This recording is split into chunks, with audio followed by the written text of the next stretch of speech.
जब वैदिक परंपरा सृष्टि की मूल चेतना और असीम विस्तार की बात करती है, तब वह उसे किसी सीमित रूप में नहीं बांधती, बल्कि उस अखंड मातृशक्ति के रूप में देखती है जिससे देवता, नियम और स्वयं ब्रह्मांड प्रकट होते हैं।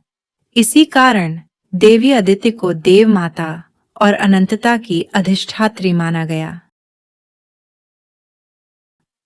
ऋग्वेद में अदिति को सीमाओं से परे, मुक्त और सर्वव्यापक चेतना कहा गया है।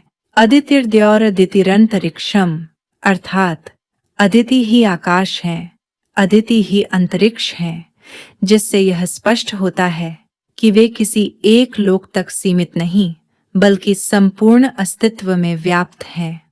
अदिति से ही आदित्य देवताओं का जन्म माना गया, जो रथ और ब्रह्मांडीय व्यवस्था को संचालित करते हैं। इसी भाव को वेद में आगे कहा गया, अदितिर्जनिता देवा, अर्थात अदिति ही देवताओं की जननी है। वैदिक दृष्टि में अदिति केवल जैविक मातृत्व नहीं, बल्कि वह करुणामय चेतना है जो बंधन को तोड़ती है और आत्मा को विस्तार देती है। इसलिए उन्हें मुक्ति और संरक्षण की देवी भी कहा गया।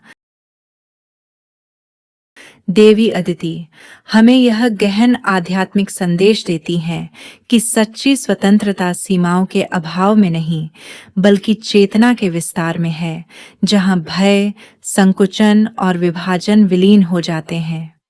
और अब इस वैदिक यात्रा को आगे बढ़ाते हुए अगली कड़ी में हम उस देवी की ओर बढ़ेंगे जिनका नाम कम लिया गया, पर जिनकी उपस्थिति से ही पतन, क्षय और विनाश की चेतना समझी जाती है।